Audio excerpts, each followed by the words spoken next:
আলামিন আমাদেরকে দিবেন। আল্লাহ পাক রব্বুল ইজ্জত বলেন ওয়াহাদাইনাহুন নাজদাইন, আমি তাকে ভালো মন্দ দুটি রাস্তা দেখিয়ে দিয়েছি।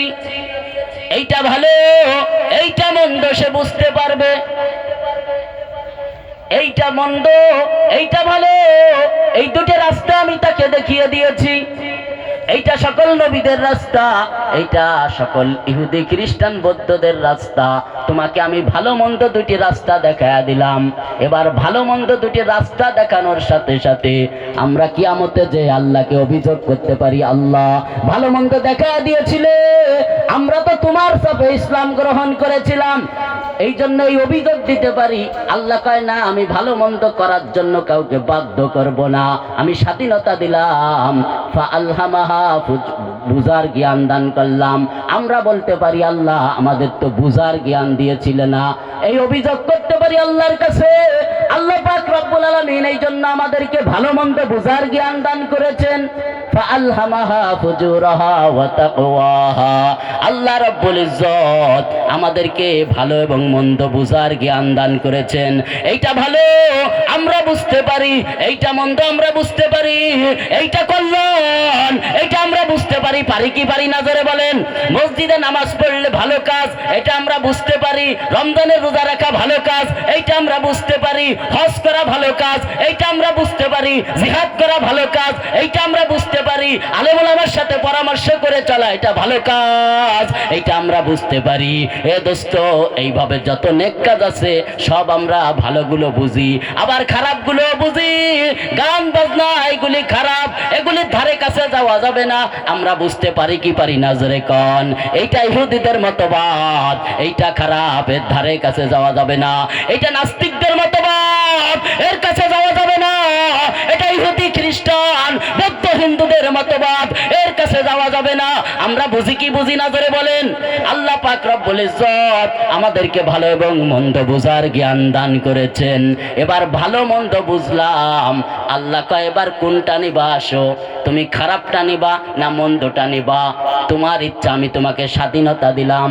ফামান শাআ ফালইউমিনু ওয়া মান শাআ ফালইয়াকফুর, আমি তোমাকে ভালো মন্দ দুটা যে কোনো একটা তোমাকে অবলম্বন করার স্বাধীনতা দিলাম। ইচ্ছা করলে তুমি ভালোটা গ্রহণ করতে পারবা, আবার তোমাকে স্বাধীনতা দিচ্ছি তুমি ইচ্ছা করলে খারাপটা গ্রহণ করতে পারবা। তোমাকে আমি স্বাধীনতা দিলাম, ওই স্বাধীনতার ভিত্তিতে তুমি কাজ করবা। তুমি যদি আল্লাহকে গালি দাও, রব্বুল ইজ্জত তোমার রিজিকের দরজা বন্ধ করবেন না। তুমি যদি সারা জীবন আল্লাহর কুদরতি পায়ে সিজদা না করো, আল্লাহর দরবারে না যাও, মসজিদে না যাও, সারা জীবন হজ ফরজ হওয়ার পরেও যদি তুমি হজ না করো, তুমি যদি জিহাদের ময়দান ত্যাগ করো, ভালো কাজ না করো, আল্লাহ পাক রব্বুল আলামিন স্বাধীনতা দেন।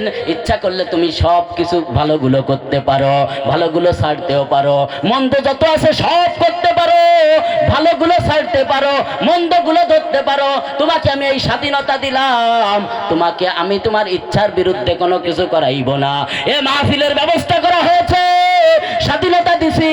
রাস্তায় যারা দাঁড়িয়ে আছো, আমার কুদরতি ফেরেশতারা তোমাদেরকে ভিডিও করতেছে, তোমরা মনে করতেছো দেখার কেউ নাই, আমার ফেরেশতারা আমি তো দেখতেছি। আবার আমার বিরুদ্ধে অভিযোগ করতে পারো, আল্লাহ খালি খালি তুমি করছো, আমরা এরকম করছিলাম না।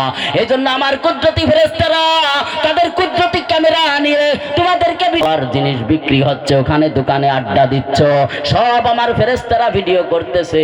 তোমাকে এখন আমি স্বাধীনতা দিচ্ছি, তুমি ভেবে দেখো মাহফিলের ময়দানে আসবা নাকি ওই জায়গায় অবস্থান করবা, বাড়িতে লেপের মধ্যে শুয়ে থাকবা, আর বাজারে যে আড্ডা দিবা, চার দোকানে গিয়ে আড্ডা দিবা। তোমাকে সবকিছু স্বাধীনতা দিছি। ফাঁকে আমি আল্লাহ রাব্বুল আলামিন তোমাকে একটা জিনিস জানিয়ে রাখি, এখানে যারা আসবা তাদের জন্য থাকবে জান্নাত, আর যারা ওই রাস্তাঘাট এখানে সেখানে আড্ডা দিচ্ছ তাদের পরিণতি কিন্তু খুব খারাপ, তাদের জন্য রয়েছে জাহান্নাম। এই জন্য সাবধান হয়ে যাও। স্বাধীনতা দিয়ে দিচ্ছি তাই বলে যে খারাপটা করবা তা না, খারাপ করলে তোমার ক্ষতি, আর ভালোটা করলে তোমার লাভ। আপনারা কোনটা করবেন জোরে কোন? কোনটা করবেন? একটু হাত তুলে দেখান তো, কোনটা করবেন? ভালোটা করবেন, মাহফিল শুনবেন, মাহফিল থেকে আমার পরে হযরত যে আলোচনা করবেন এই আলোচনা অনুযায়ী জীবন গড়বেন। পাক রব্বুল ইজ্জতে হাতগুলি কবুল করুন, বলেন আমিন। হাত নামান দোস্ত, একটু জিকির করি লা ইলাহা ইল্লাল্লাহ। আরো জোরে। জবান কে দিয়েছেন ভাই? তাহলে সে আল্লাহকে খুশি করার জন্য যার গলায় যত আওয়াজ আছে কার্পণ্য না করে সেই আওয়াজ ছেড়ে দিয়ে জিকির লা ইলাহা ইল্লাল্লাহ।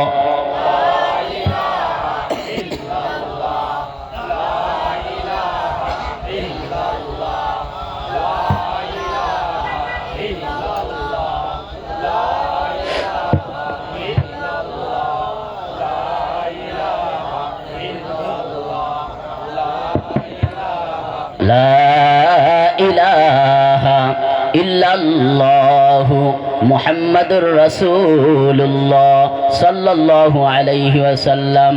তাহলে ভালো করি আর মন্দ করি, এই দুনিয়া আল্লাহ পাক রব্বুল আলামিনের শাস্তি দেওয়ার জায়গা না, বিচার করার জায়গা না।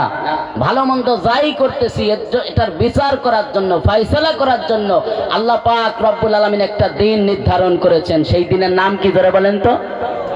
ওই দিনের ভয় আমাদের আছে দেখে তো আমরা এখানে আসছি নাকি?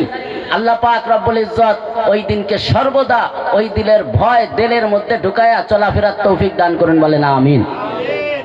তাহলে ভালো করি আর মন্দ করি, এজন্য রব্বুল ইজ্জত এই দুনিয়াতে আমাদেরকে ধরপাকড় করবেন না। নামাজ পড়ি, রোজা রাখি, ভালো সাইড যত করি এর যত সব কিঞ্চিত আল্লাহ পাক রব্বুল আলামিন এর যে ফলাফল কিঞ্চিত দুনিয়াতে আমাদেরকে দিবেন, নেক আমলের ফল কিঞ্চিত দুনিয়াতে দিবেন আর আখিরাতে সব দিবেন। ওরকম পাপ করলেও এই পাপের শাস্তি আল্লাহ কাউকে কাউকে দুনিয়াতে কিছুটা দিতে পারেন, কিন্তু আসল দেওয়া আর আসল ধরার জায়গা কোন জায়গা জোরে কর? ওই জায়গা। এই জন্য আল্লাহ পাক রব্বুল আলামিন দুনিয়াতে আমাদেরকে ধরপাকড় করতেছেন না। ধরপাকড় করার জন্য একটা দিন নির্ধারণ আছে। ইন্না ইয়াউমাল ফাসলি কানা মিকাতা, নিশ্চয়ই ফয়সালার জন্য একটা দিন নির্ধারণ আছে। ওই দিনের আগে রব্বুল ইজ্জত আমাদেরকে ধরপাকড় করবেন না। যে দিনটা আমাদের ভালো মন্দ বিচার করবেন ওই দিনটা নির্ধারণ আছে। এবার ওই দিনটা হবে বিশাল বড়। বিশাল বড় কত বড়? কায়কানা মিকদারুহু 50 আলফা সানা। চিৎকার মেরে বলেন আল্লাহু আকবার। ওই দিনটা হবে বিশাল বড়। আমরা দুনিয়াতে যে বছর গণনা করি এই রকম বছরের 50,000 বছরের একটা দিন। কতটুক কল্পনা করি পারেন? 50,000 বছর একটা দিন। এই দিনের মধ্যেই আল্লাহ পাক রব্বুল আলামিন এই বিশাল দিনের মধ্যেই পৃথিবীর সব কিছুকে মউত দিবেন, আবার জ্যান্ত করবেন। জ্যান্ত করার পরে হিসাব হবে। জ্যান্ত করার পরে কি হবে? এক গ্রুপ জান্নাতে চলে যাবে আর এক গ্রুপ জাহান্নামে চলে যাবে। ওই 50,000 বছরের দিনের মধ্যেই সব হবে। দিন হবে একটা। দিন হবে মাত্র কয়টা? আল্লাহু আকবার। এই 50,000 বছরের বিশাল দিন রব্বুল ইজ্জত শুরু করবেন কিভাবে? কয় এই পৃথিবীর সব কিছুর মউত ঘটানোর মাধ্যমে। কিসের মাধ্যমে? একটু জোরে বলেন দোস্ত। মউত দেওয়ার মাধ্যমে সব কিছু মাইরি ফেলবেন আল্লাহ। দিনের শুরু ভাগটা হবে পৃথিবীর সব কিছুকে মউত দেওয়ার মাধ্যমে। আল্লাহ পাক রব্বুল ইজ্জত বলেন ইযা যুলজিলাতিল আরদু জিলজালাহা, যখন জমিন বিশাল ভাবে প্রকম্পিত হবে, এটা হলো জমিনের মউত। এরপর রব্বুল ইজ্জত বলেন ইযা সামাউ শাক্কাত, আর যখন আসমান বিদীর্ণ হয়ে যাবে, এটা হলো আসমানের মউত। এরপর রব্বুল ইজ্জত বলেন ওয়াইদাল কাওয়াকিবু ইনতাসারাত, আর যখন নক্ষত্রগুলি স্থান থেকে খসে পড়বে, এটা হলো দোস্ত বন্ধু ওই যে আমরা আকাশে তাকায় দেখলে যত তারকা দেখতে পাই, ওই তারকারাজির মউত। এরপর রব্বুল ইজ্জত বলেন ইদাশ শামসু কুবিরাত, আর যখন সূর্যকে আলোকহীন করা হবে, সূর্যের কোনো আলো থাকবে না। যেই সূর্য সারা পৃথিবী আলোকিত করে ওই সূর্যের কোনো আলো থাকবে না। ওই দিনটা আসলে আর সূর্যের আলো থাকবে না। এটা হলো সূর্যের মউত। এরপর রব্বুল ইজ্জত বলেন ওয়াইদাল জিবালু সুয়্যিরাত, আর যখন পর্বতমালাকে স্থান থেকে সঞ্চালিত করা হবে, কি করা হবে জোরে বলেন? উঠিয়ে নিয়ে যাওয়া হবে, ভেঙে চুরে তছনছ করে দেওয়া হবে। এটা হলো দোস্ত বন্ধু পৃথিবীর বুকে যত পাহাড় আছে সকল পাহাড়ের মউত। এরপর রব্বুল ইজ্জত বলেন ওয়াইদাল বিহারু ফুজ্জিরাত, ওয়াইদাল বিহারু সুজ্জিরাত, আর এক জায়গায় আছে ওয়াইদাল বিহারু ফুজ্জিরাত। আর যখন সমুদ্রকে উদ্বেলিত করা হবে, সারা সমুদ্রের মধ্যে আগুন ধরিয়ে দেওয়া হবে, পুরো সমুদ্র আগুনে পরিণত হবে। এটা হলো সমুদ্রের মউত। এরপর রব্বুল ইজ্জত বলেন মিনহা খলাকনাকুম ওয়া ফিহা নুঈদুকুম ওয়া মিনহা নুখরিজুকুম তারাতান উখরা। এই মাটি থেকে আমি রব্বুল ইজ্জত তোমাদেরকে সৃষ্টি করেছি, আবার মাটির মধ্যে ঢুকিয়ে দিব, আবার ওই মাটি থেকে একদিন বের করব। এটা হলো সকল মানব কুলের মউত। আল্লাহু আকবার। হাদিস শরীফের মধ্যে এসেছে আল্লাহ পাক রব্বুল ইজ্জত হযরতে আজরাইল আলাইহিস সালামকে লক্ষ্য করে বলবেন, আজরাইল তুমি যাও সমুদ্রের কাছে যাও, সমুদ্রের মউত ঘটাও। তখন আজরাইল আলাইহিস সালাম সমুদ্রের কাছে চলে আসবেন। সমুদ্রের কাছে এসে বলবেন ইয়া আইয়াতুহাল বিহার কদ ইনকাযাত মুদ্দাতুক, ও সমুদ্র তোমার হায়াত শেষ হয়ে গেছে, ওরে তুমি এখন মউতের জন্য প্রস্তুতি নাও, তোমার আর সময় নাই। তখন সমুদ্র বলবে আজরাইল ইযানলি আন আনুহা আলা নাফসি, আজরাইল আমি জানি মউত আসলে আমাকে কেউ বাঁচিয়ে রাখতে পারবে না, আমার কোনো ক্ষমতা কাজে আসবে না, আপনি একটু আমাকে অনুমতি দিন, আমি একটু আমার নফসের উপর ক্রন্দন করি, আমি একটু আফসোস করি, এই সময়টা একটু আমাকে দেন। তখন অনুমতি দেওয়া হবে দোস্ত যুবক। অনুমতি পাওয়ার পর এবার সমুদ্র বলবে আইনা আজাইবি ওয়াইনা আমওয়াজি, আমার বিশাল বিশাল পাহাড় সদৃশ ঢেউগুলি আজকে কোনো কাজে আসবে না। আমার ঢেউতে 5 তলা 7 তলা 10 তলা পর্যন্ত জাহাজ লঞ্চ স্টিমার ডুবে একেবারে ধ্বংস হয়ে যেত। বড় বড় সমুদ্র বড় বড় নৌযানগুলি আমার গর্বে কত তলিয়ে তলিয়ে আছে, কোনো নিশানা তাদের নাই, অথচ আজকে আমার কোনো ক্ষমতা কাজে আসবে না। আমার মধ্যে কত আশ্চর্যকর জিনিস রয়েছে, কোনো কিছু আমার আজকে কোনো ক্ষমতা, কোনো কিছু আজকে আমাকে মউতের হাত থেকে বাঁচাইতে পারবে না। এই বলে আফসোস করতে থাকবে দোস্ত যুবক, আফসোস করতে থাকবে সমুদ্র। এর মধ্যে হযরতে আজরাইল আলাইহিস সালাম বিশাল একটা আওয়াজ দিবেন। একে আওয়াজে সমুদ্রের অবস্থা কেমন হবে হাদিসের মধ্যে লেখছে কাআন্নামা আহা কাআল্লাম ইয়াকুন, সমুদ্রে কেমন যেন ইতিপূর্বে বিন্দু মাত্র পানিও ছিল না। নাউযুবিল্লাহ, আল্লাহু আকবার। এটা হলো সমুদ্রের মউত।